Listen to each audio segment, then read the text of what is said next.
Hey guys, I was thinking about Ishmael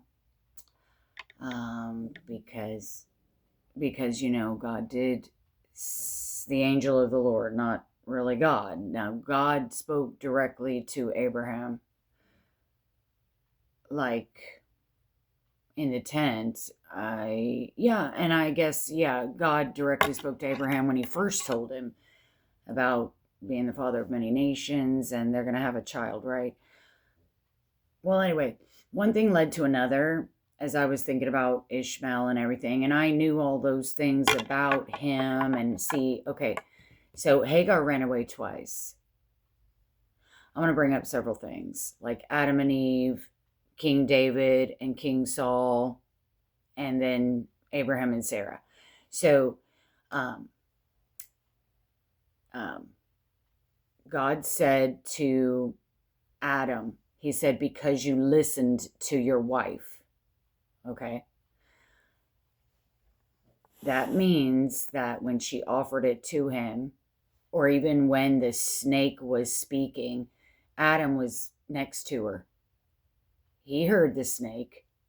Even if he wasn't standing next to her, I think I've heard a commentary that he was standing. It's like in the Jewish books. That's what they think. Okay, but whether or not he was, when she offered it to him, he should have said, because she's the helpmeet. God or Adam was made first, and he's the man. He's the man of the house. Okay, so he should have said that's what God meant by saying that you listened to your wife. In other words, you were not. I mean, maybe somewhere in Genesis there, um, God says that the man is the head.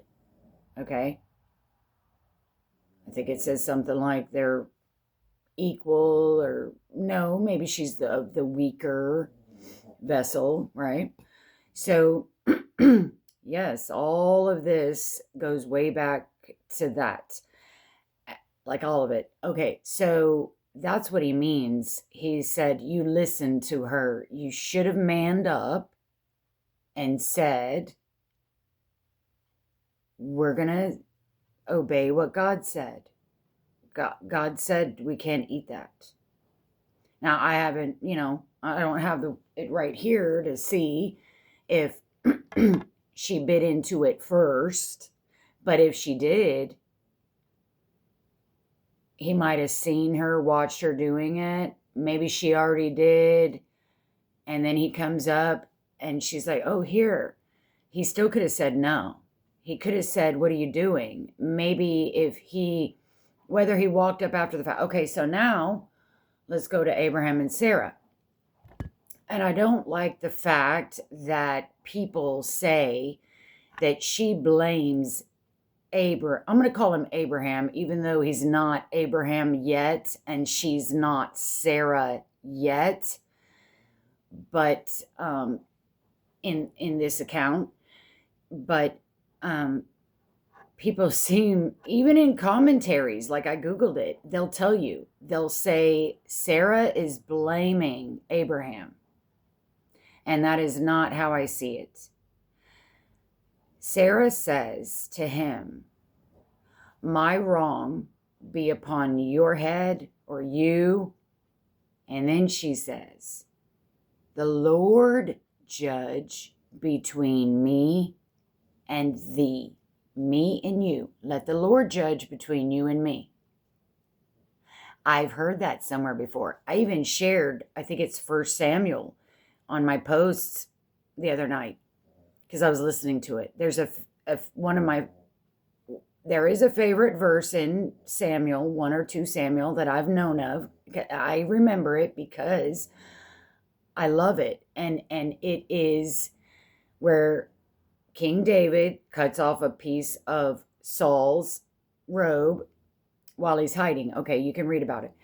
And then, but later on, King David tells Saul, here's your piece of your robe. I could have killed you, but I didn't. He said, the Lord judge between me and thee. I knew that verse was in there. I didn't really know Sarah said that also. And there's only two places where it's spoken. That is, King David said it, which King David said it because he already knew the Bible. He already knew about Adam, and he already knew about Abraham and Sarah. King Saul was anointed king, and he lost it. King David was anointed king while Saul was king. King David was the new king, but yet Saul was still king. And King David said to King Saul, the Lord judge between you, who is no longer anointed, no longer chosen, and me, the chosen king. So Sarah goes to Abraham, and she's saying, my wrong be upon you. Now she's quoting the Bible of Adam and Eve. Not that they said that, but God said, because you listened to your wife, you listened to the woman I gave you, and you did that. You shouldn't have done that. You should have counseled her not to do that, and that neither one of you would be doing that. Sarah now, and what she means by talking to Abraham like that, I mean, get a picture here. You have a servant who respects you because they're your servants. And we don't know much about that kind of stuff in nowadays, but back then that was serious. I mean, even Proverbs, I looked it up because I knew there was a verse about, and other places in the Bible where something about a servant, you bring them up as it, and I can do more study on that, but it's something like you bring up a servant as a child and they can share in the inheritance. Okay, well, I'm just throwing things out here and they're all out of order, but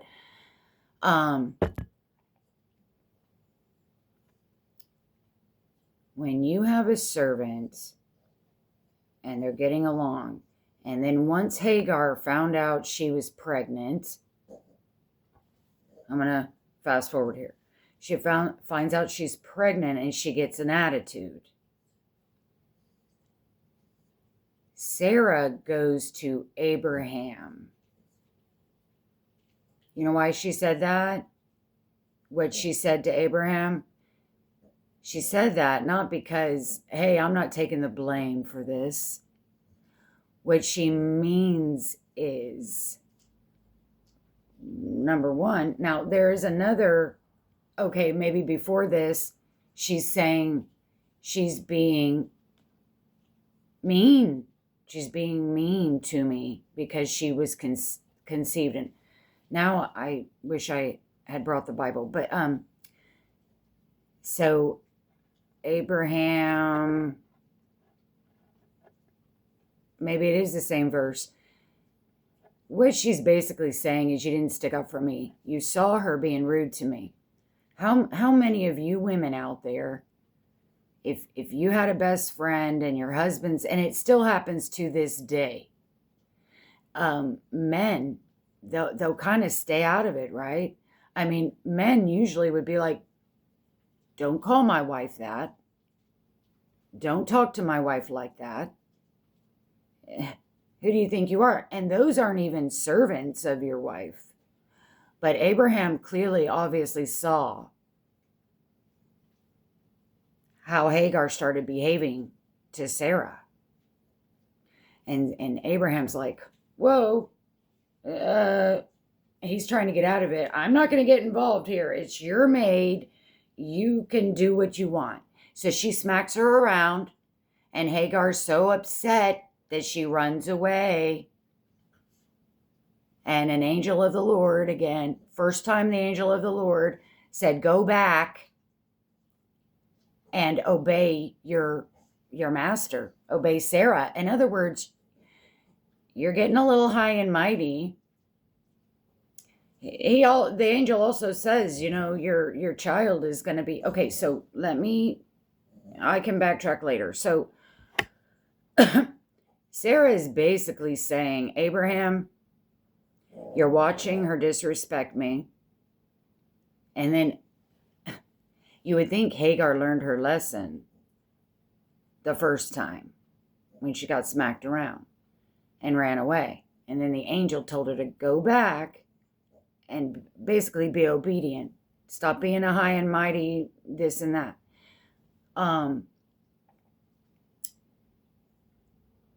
Now I'm forgetting the order of this and that. But anyway, you all can read it.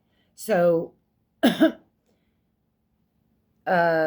point is that she's upset, and she's basically quoting Adam and Eve, what God said. She's saying, the Lord judge between you and me. This is either the first time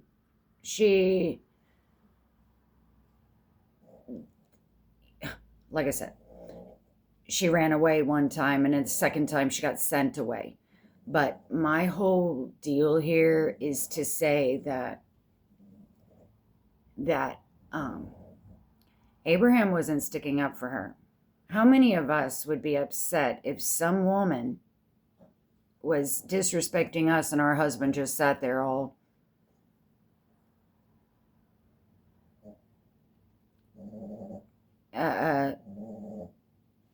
and I think that's what she was talking about. And she's also talking about, you should have reminded me. You should have put your foot down and said, no, I'm not going to take Hagar as my wife. I'm going to trust God because God said we are going to have a kid. See, I think that's what Sarah basically is saying. The Lord judge between you and me. Like King David saying, the Lord judge between the chosen and the no longer chosen. So Ishmael is no longer chosen. Isaac is. After they figure out they have him in the pregnant, Benny's gonna want to run around now that I'm on the phone. Are the sawing log days over, Dad? Okay, so yeah, go ahead. I know you just want me to be your little slave. They're so bossy. Yeah, so you can piece this together however you want, and I can come back and I'll go back and read it because I know there's 2 times. So I don't know which time Sarah went to Abraham and said, my wrong be upon you. My wrong be upon you, Abraham, because you didn't man up and tell me that we are going to wait on the Lord. Adam didn't man up. Instead, he listened to his wife. See, the men know the Bible. That's what that's supposed to be like. So Adam knew. Abraham knew the Bible. We don't know if Sarah knew the Bible, but she knew enough. But it's Abraham. See, women were nothing back then, right? Remember? So, I mean, of course it was always the man's fault. Because we were nothing, right? So she's basically telling him, look, none of this would have happened if you were a man enough to say, I am not doing that. We're going to wait on God. Adam should have said, we're not doing that. We're going to trust God. King David is saying, reading his Bible, the Torah, and he's like, the Lord judge. Okay, so Ishmael was 14 years old when Isaac was born. at Isaac's weaning party. And in the Middle East, yeah, you can Google it. Bare minimum is 5 years old. And some are suckling up to 13 years old. I can't imagine that, but I'm sure they're supplementing it with meat. But I'm just saying, I don't know how true that is. So that means Ishmael. Isaac was about 5. We'll say he's 5. Ishmael was 19 years old. And so after Hagar was sent away, and the angel said, go back and be under the hand of Sarah, and you're gonna have a child. You guys gotta reread that, because when I reread it, I was shocked, because it's a good reminder. Your child Hagar, the angel said, his hand is going to be against everybody, and everybody's hand is going to be against him. The NIV calls him a wild donkey of a man or something like that. And then when they're sent away in the desert, the angel of the Lord speaks to her again, and the boy is like 19 years old. Why is he hiding? And this is a thing I noticed. She put him under a bush. Do you know what the Philistines over there in Gaza teach their children in all their schools, not to mention the pay to slay? They teach, this is the main thing they say. They say Jews are dogs and pigs, and we are going to look under every bush. Jealousy. They can't stand to this day. They were sent away, but they also know that they are a great nation, per God saying they are a great nation by his mother Hagar. So he was about to die under that bush, and they were basically treated like dogs. And like, what the Jews think of pigs. So Ishmael can't stand that that's his heritage. They were thrown away by Abraham and Sarah. God even said, get rid of him. And they can't stand that history. I almost died under a bush. And like a dog, like a pig. And this is why, to this day, these effers want to call the Jews dogs and pigs. Isaac, they want to call Isaac dog and pig. Okay. Okay, what else was I going to say about that?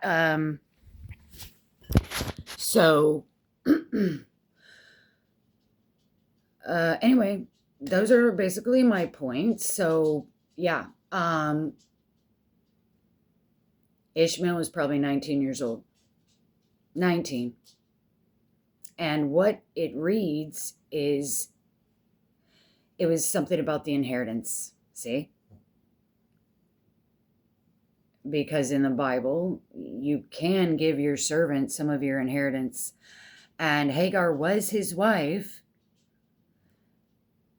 and because they laid together. That was how it went back in those days. And I'm sure Sarah and Abraham, for 14 years, were raising him like their son.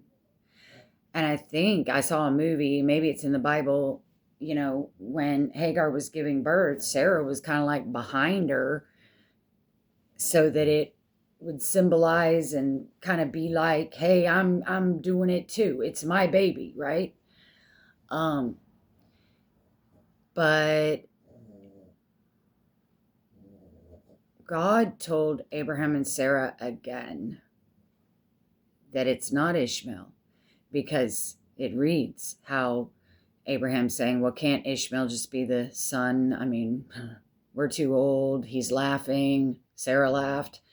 And a year later is all. So for 13 or 14 years, Ishmael thought he was the child.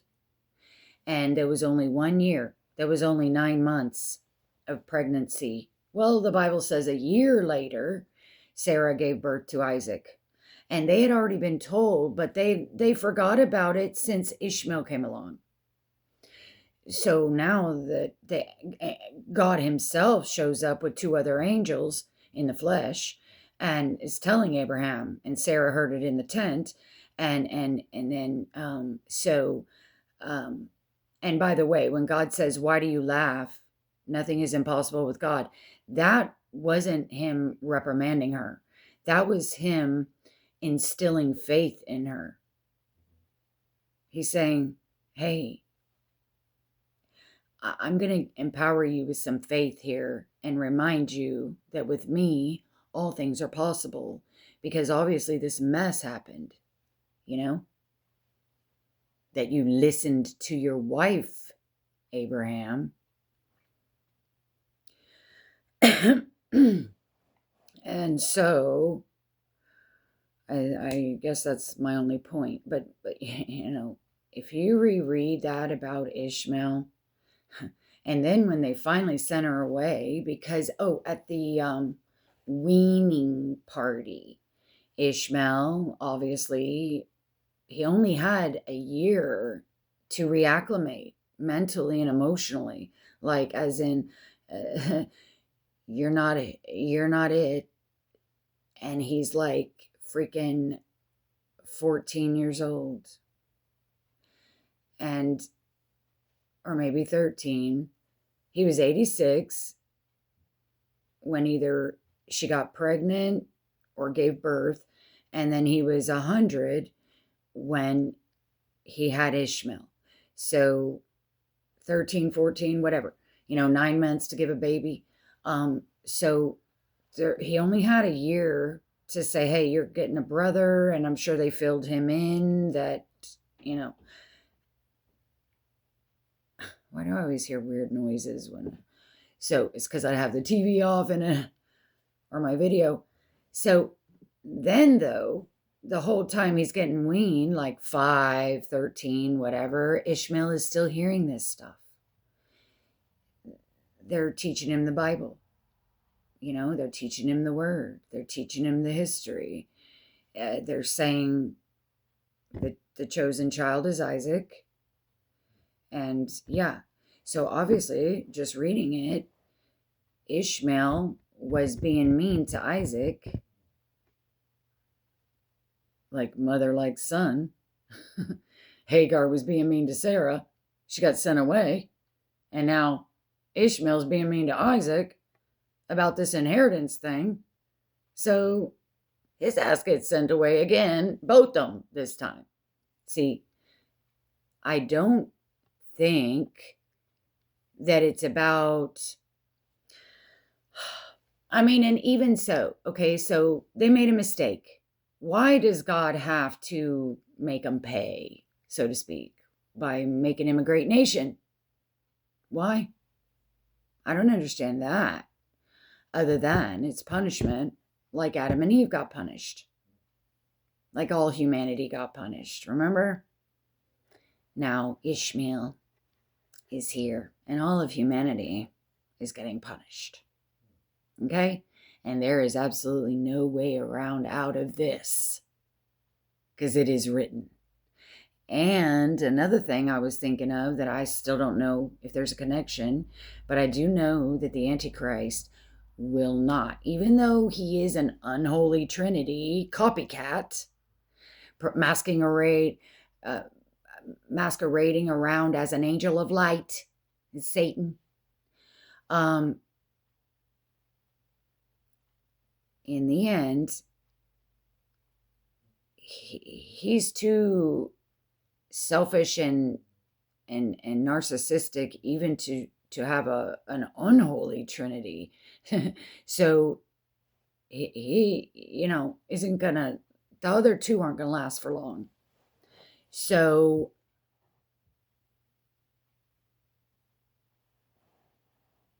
they're calling this stuff like Chrislam There's only two. Ishmael is one of Abraham's many sons, but he isn't of the promise. So he is just a tool, is what I'm thinking, because there are the Jews that brought everybody God, the real God. Then there's Christianity for the ones of us who believe in Jesus, which is how God wants it, because he closed the eyes and ears of the Jews. So they don't know about it right now. But in the trib, they're going to say, oh, well, it's when God opens their eyes and ears. However he does it, however it's written, see? And there is no Islam. To me, I think that is just like with Adam and Eve. Satan never went away. Cain made friends with him, obviously. And that was a repercussion. Mankind fell. When Adam and Eve, the very next time God is going to do something big, it gets messed up again. And it's a consequence. And there's just two. There's the Jews and the Christians. And Messianic Jews, because those were the original Christians, were Jews. He says, preach to the Jew first and then the Gentile. It was the Jews. And then it was Jesus. And then it was the Gentile. Okay, so it's God and Christians. Jew and Gentile. And there is no Islam. I mean, he's a great nation, but where is his nation? Since he was a baby, Ishmael, a child, he's been rude and mean, like his mama, and he grew up in Canaan. He got sent away, probably nearby in Canaan still. Okay? That doesn't mean that's his land, but because he's so arrogant and jealous, because he almost died like a dog under a bush, he wants to reciprocate and be mean. He's been mean to the Jews all along, their half-brother, but he's not the child of promise, and he just won't let it go. He could have been a nice, sweet half-brother about it. And so they're like, oh, well, I'll inherit money. Well, I guess the blessing is more important than money. Because just like with Esau and Jacob, and it was God even predestined. God told us about that. He said the older shall serve the younger before they were even born, before they could do any good or any bad. It's almost like God knew Jacob. What's his name? Joseph. Abraham, Isaac, Jacob. Jacob have I loved, Esau have I hated. Meaning, I don't love him as much. The Bible even says before any of them did any good or bad, God already chose and predestined that the older will serve the younger. Esau is going to serve Jacob. And does that mean God knew how Jacob would get the blessing? Because that's what was so serious back in those days. Because when Esau came in and Isaac figured out, oh, I've been duped, I'm blind, and I didn't know. It was too late. The blessing had already been given to Jacob. But see, God, what was God's plan? So see, I like this, how, I love the example of Joseph got scared and he went into Bethlehem so that the prophecy could be fulfilled, that the child would be a Nazarene. He fulfilled prophecy out of fear. Yeah. And and then now it's like Jacob fulfilled God's prophecy out of being a shyster and a trickster. And God already knew he was going to get the blessing because God prophesied that. God already had it down in the book that the younger Jacob, was going to,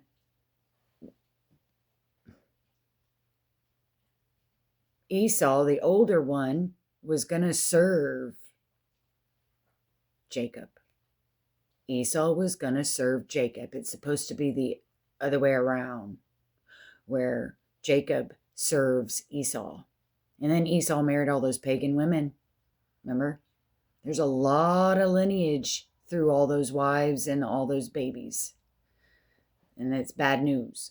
I'd love to know all that history, like, take time and go through them all. Anyway, I just wanted to point that out, that Ishmael, he gonna get us. They're gonna consume. God said he's gonna be a big nation and have 12 princes, whatever that means. And to this day, he's hateful to Isaac, the Jews. I don't, like at 19, he got sent off. God somehow was doing something with him for years and years, and they created this Muslim bullshit. I think Ishmael was very bitter. See what bitterness can do to you? I think he was so bitter that he stopped worshiping God, because why would God do this to me? And my poor mom. Yeah. So he's silent for many years. All of a sudden, what is this, 7th century? 6th? Because they're cohabitating all that time. Ishmaelites and Isaacites. And they're kind of cohabitating, this Muslim garbage. And probably Abraham's visiting him and stuff. Who knows? But he knows about God. He knows about the one true God. And he's angry because he probably still visits his daddy.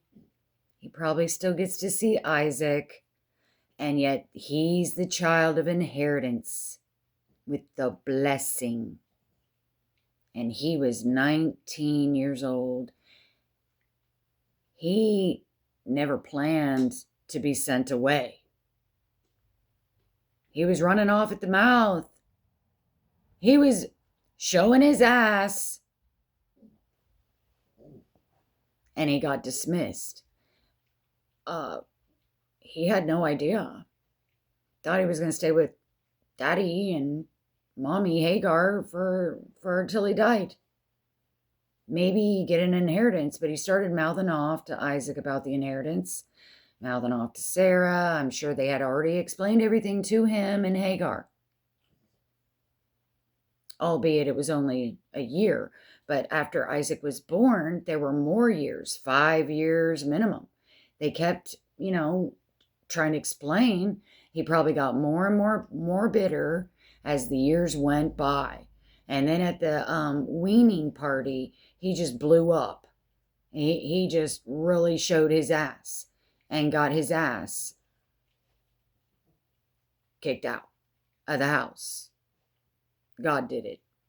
But then God comes to her again, not God himself, but the angel, and says, they're not going to die. He's going to be a big nation. Oh, God, do we know it? Maybe it even says all over the place.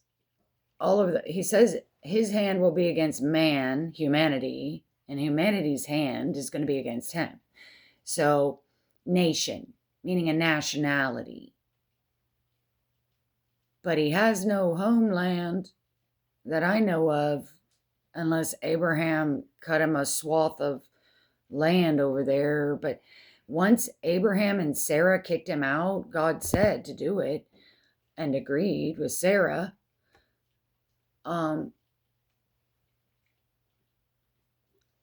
They gave him water and bread, and that was it. It wasn't like they were planning on visiting rights. They didn't know where they were going to end up. They didn't know if they were going to survive. Probably kind of like the goat thing they do, where they'll tie a red ribbon. It's called the scapegoat. I don't know how to explain it, and I don't remember how, but one is a scapegoat. And then they will have to let it go in the wilderness somewhere that they know it can't find its way or something like that. It's a scapegoat. But all I know is that I think Sarah was referring to Adam and Eve.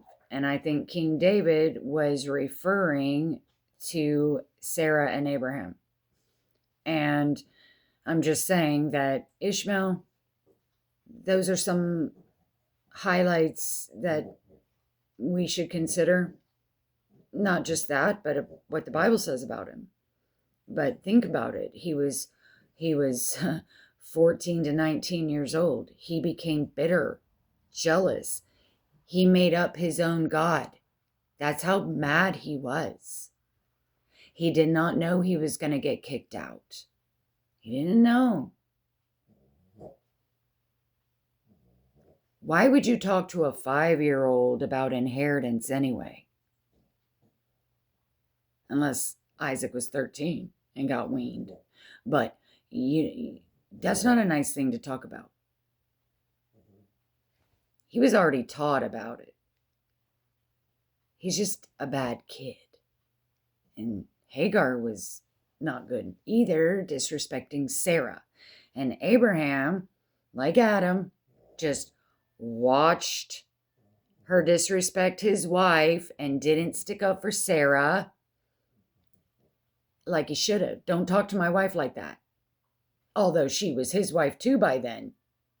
But who's to say Abraham and Sarah weren't the ones who invented that thing where Jacob was married to Leah, then married to Rachel, then those 7 tribes are not strictly from Leah and Rachel. They're from Leah, Rachel, Leah's handmaid, and Rachel's handmaiden. All 12 of them are from 4 different women and 1 man. And maybe they get that tradition from Abraham and Sarah, because Abraham and Sarah were the first chosen Jews. And of course they had somebody told them about Genesis and all these other books, right? Somebody wrote all that and they knew all those. And if there's somewhere in those books before Abraham and Sarah, because they're the ones that bring the law to us, right? So they could have very well been the ones that started this handmaiden stuff and concubine stuff, because when they were the first 2 Jews, God gave them laws to abide by. And maybe he gave them laws that don't have concubines or maybe he said, make it up as you go, Abraham. If you want to, Sarah's asking you to do her handmaiden, maybe that's an Egyptian thing that y'all got from your, where you came from, how you were raised. And God didn't intervene and say, hey, no, don't be doing that no more. New laws. We're not doing the concubine and the handmaiden thing. I'm just saying. You know what I mean? I don't know. Who told them they could have a handmaid? Who told them that? Did the rules and the laws begin with Abraham and Sarah? Didn't they? It says, come out from your pagan land. Come out from your pagan, and I'm going to give you the new the new rules, the new laws. And obviously God had to fill him in about Job and I don't know, Jonah. I mean, he had to fill him in, and there's all these Old Testament books. Or am I retarded? Let me think. It's hard sometimes to remember who comes first, like, well, of course, besides Adam and Eve, but I know they're first. But I mean, like, I know Job is like a super old book that, but anyway, yeah, I guess I just haven't thought of that, like, as in Adam and Abraham and Sarah and all the old, but anyway, yeah, I just wanted to bring those things up. You can reread that in Genesis maybe 16 and before, and this Ishmael thing, but the Antichrist is going to get rid of Ishmael. And like, I was also looking up that Alaska mosque, and the Dome of the Rock. Ishmael, he has possession of the Dome of the Rock where Abraham was going to sacrifice Isaac.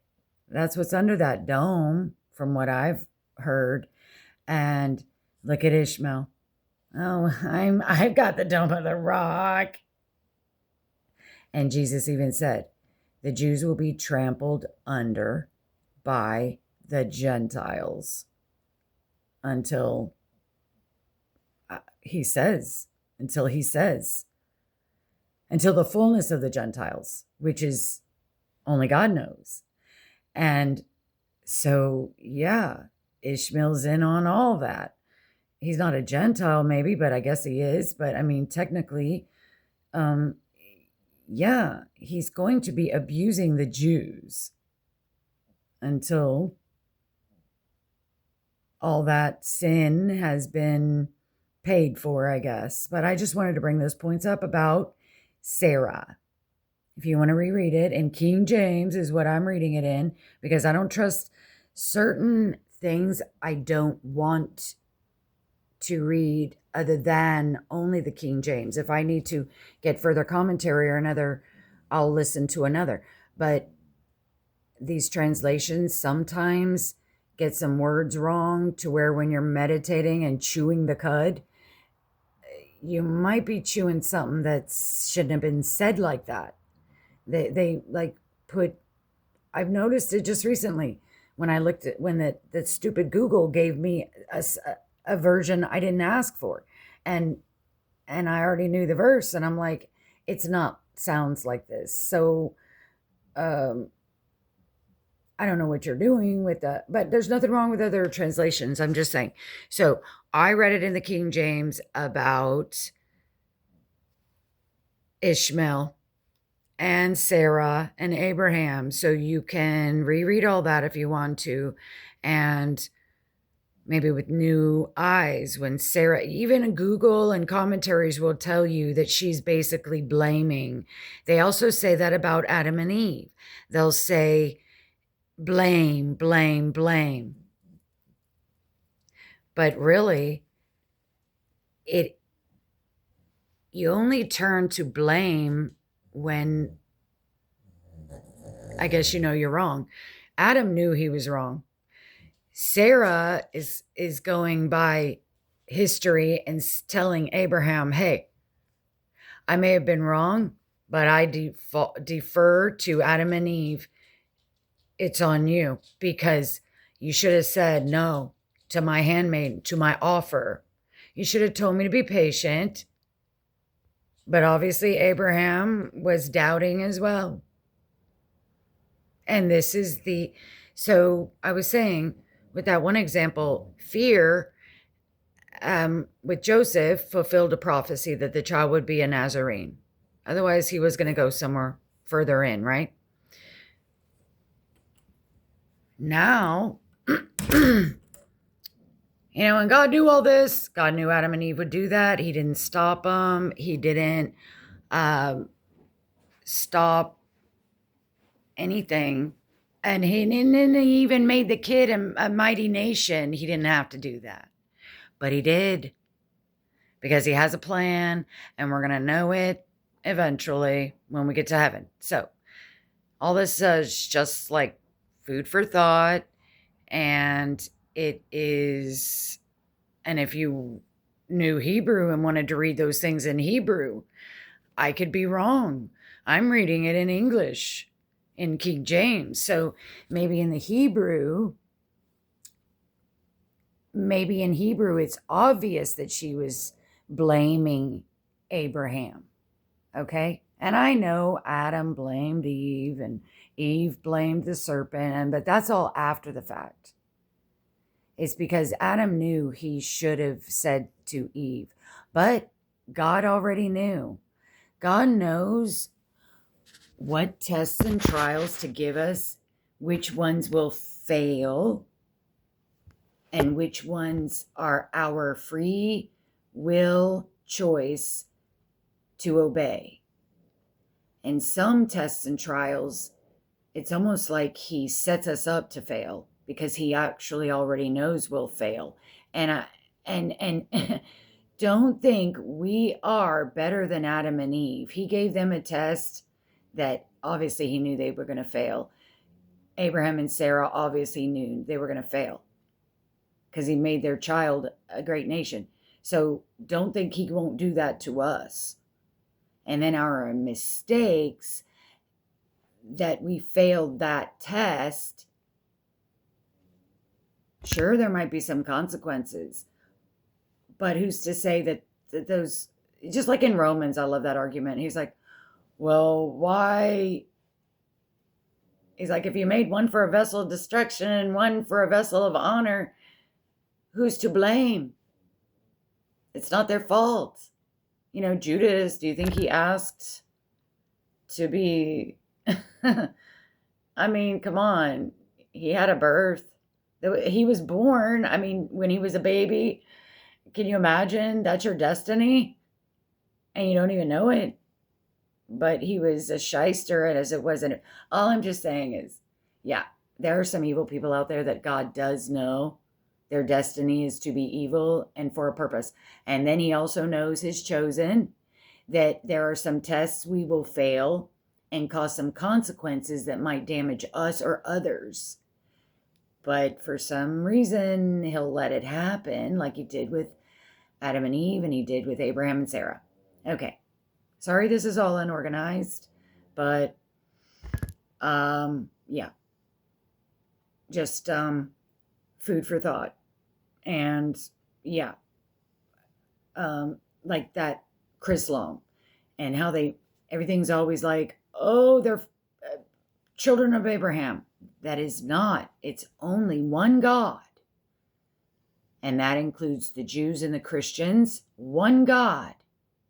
And I think Islam fits in there as Judas, as Satan in the garden. Satan has never left. As Cain. Ishmael. Jesus and God. Israel and America. And Cain, that old serpent. So there's only one. There's only one God. So everyone's trying to include Islam and Muslim, and to me, they are a death cult, because Ishmael chose another God. He was like a Judas and rebelled. He was like a vessel of destruction. Yeah. I mean, this stuff is hard. It's deep. It's whatever you want to call it. I've thought of these things my whole Christian life. These hard things, like, God, sometimes I used to think I'm a vessel of destruction before I understood what that really was. But my life was so hard, I thought, yeah, God, I'm a vessel of destruction. You're not going to ever let me catch a breath, are you? But yeah, like Pharaoh, read Romans where it talks about Pharaoh. And look at Babylon. And look at Assyria. And he even admits, he's like, I used your enemy to punish you. And they're just hard facts that people don't really want to think about. But when I want the Bible to make sense, I do think about him, because he does say, talk about tares. He talks about goats, and he talks about vessels of destruction. He talks about pharaohs. And I think Ishmael is a false god. And Ezekiel 38, Gog, is, I think, Islam, and Magog is Muslims, and they're gonna overtake for God's purpose of judging the world. And yeah, we fed Gaza. Part of me thinks, I mean, I originally thought, I'm like, this is our punishment because America was untouched by this mess. But now I'm wondering if, yeah, God allowed that. God put in a senile president, and who else, who knows who's running the country, for all this to come about. Oh, and then I was watching TBN, and who is it? Darn it. Anyway, maybe I'll remember as they're saying. Yeah, David Barton. It was Eric Stakelbeck. And David Barton mentioned something, how the Bible, a lot of the parables include money. If you can't be responsible with money, okay, that reminds me of America is very, very irresponsible with money, with all the fraud and all of the career politicians. It made me think of judgment.